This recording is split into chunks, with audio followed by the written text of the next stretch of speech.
مەزەن نالی ئێستا ئەو قەسەدێ بمخیدەوە دەست پێکەکە توش سەرسامی کردم نەمردم من ئەگەر نالی تاقەیەکی زۆر غەریبی هەڵکەوتووی کەس ناتوانێت ئێستا و ئێستاش ئەوەی نالی کردیتی کاتی خۆی ئەو ڕویایە هەبووە ئەو دنیا بینیە هەبوو ئێستاش خەڵک نەگەیشتو ئەو حالەتانە مەزەن بۆ نمونە کەس ناوێت ئێستا ئەوروپا باسی هۆمۆسێکسویل و هۆمۆ ئەوانە دەکات مەزەن نالی چ دەڵێ نالی ئەو کار 1970ەکانە دەڵێ بۆ بەزمی تەماشا کوڕ بۆ خەڵوەتی تەنها کچ نالی ئەوە نالی عەقلیە ئەو دنیا بینیە فراوانەی لەلای نالی هەبووە بۆ نمونە ئیستاتی ئەوانە شاعری ئیستاتیشی غەریبن زاهیدە مەلای جەزیری ئەوی زۆر جەمالی بووە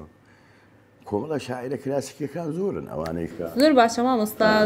من زۆر دڵخۆشم بە گفتوگۆکانمان پێم خۆشە بچین لە شوێنێکی دیکە درێژە بە گفتوگەکانمان بدەین ئەگەر ئێوەش والله من ئامادەم دەچین لە شوێنێکی دیکە درێژە بە گفتوگۆکانمان دەدەین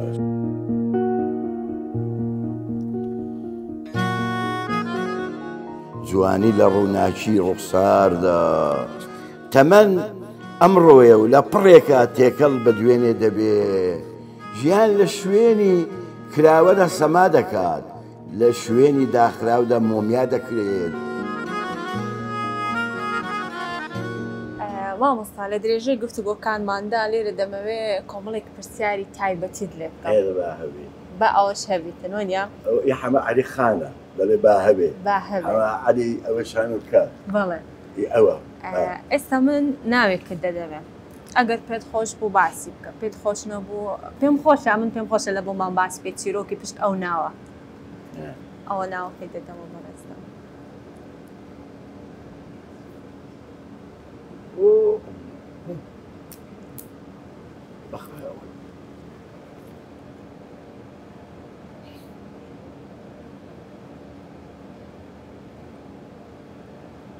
دەزانیت قۆناغی هەرسەکاری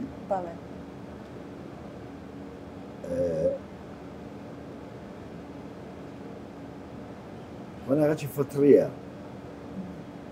یعنی ئەوەی ئینسان پێ نەگەیشتووە وەکو دید و ڕوانین بۆ ژیانە دەوانێت چلکەیەک هەبووە لە ژیانم لە هەرزەکاری تووشی عشقێکی هاکەزایی بوومە فعلەن ئەو حالەتە هەبووە ڕەنجی دایتەوە مەدا ئەو حالەتە لە دوو کەڕ ڕەنجی دایتەوە باسم کردی هەر ئەوەندە وا نەبوو عشقێکی قۆڵ و یعنی ڕاگوزەری ئەوە باشە مامۆستا قسەیەک هەیە لە نێو شاعیران دەڵێن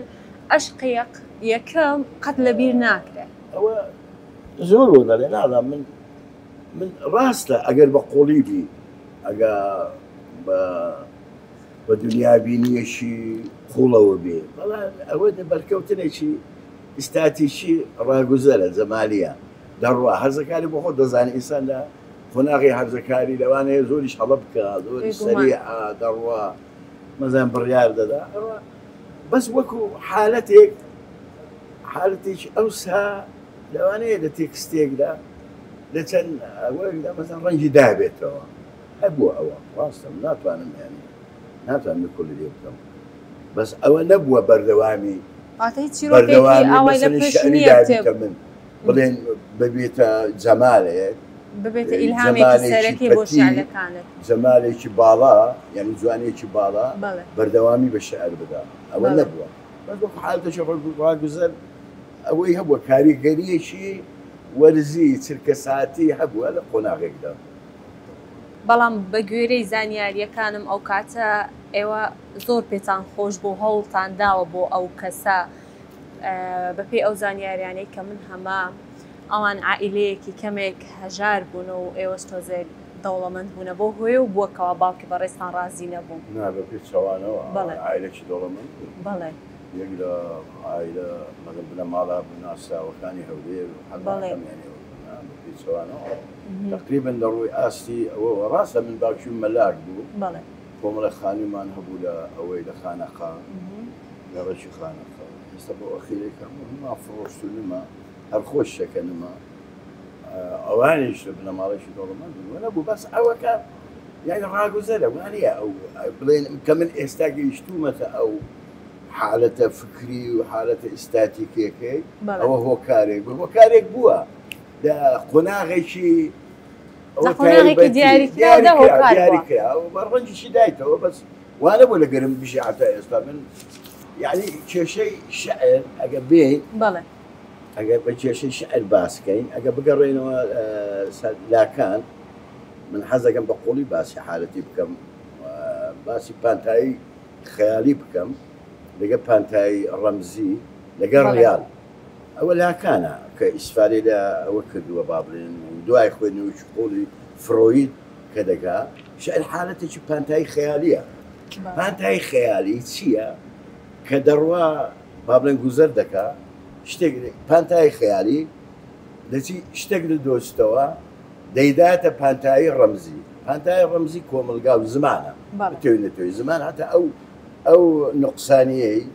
او درزي بيدا بوشي والله محل يجي ناقات الريال تسيا ريال ناوتشي ببي اوجيجك باسي دكا ناوتشي رقي واقعه بونمونا استايما بوشايشي قورا ما هي لقى خور اوا بلى اما ينك اما يكوز بتنها هالروش خلاص بعام بقشتي اتو ناتواني هو بانتاي خياليه كذا شيء شتيك لبي ودزجير دكا ديهيني تقول اتو قد ناقي دبر اوي امكم القايتش برخور هيشتك برهمناها هيني لسر مشخور لسر او كبرها مكاني واندجي بس بقيني بمالي بقيني استيوان ريال صدقة ريال بونا يعني ريال يواندزجي ناكري توبيني وناخو الشعر بهمان حالة شعر شيء استاتيكية بلى دقري جواني قمص دكا نيتشي دكا جواني كان وردك جواني تاقانا جواني ناوازا يعني شاعر بروميسيوس اوي اغري لا زيوز دزي بلى اغري دزي زيوس سيدك بابلين سزاي لا بباز كيف ولا اوي كد بابلين عذابي بس شيشك اويا شعر سيا بابا شويش من باسكم شعر دائما او دقاوي زانا تناسيش بتوي اوي دني سبيك الددا بل هم بيشتغل زوانية زمالة كرادة شيء أمن مثلا أزبوني من زيار لو أنا لقى أزبوني كريم دشتي لقى أزبوني درشاد عبد الله لقى أزبوني زلابة زنزيك أو شاعر أنا مثلا وسطي أولي ديالا لقى زانا خليل وكان زي شو بتوانا براستي